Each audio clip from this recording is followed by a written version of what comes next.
Mi hermana me traicionó antes de su boda, así que nunca fui. Él siempre decía que yo era la rara de la familia. Pero cuando mi hermana Celine empezó a planear su boda, por fin pareció real.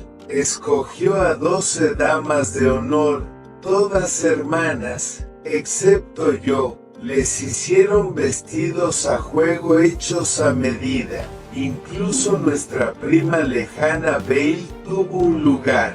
Y yo, nada.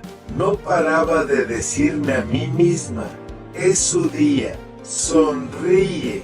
Pero cuanto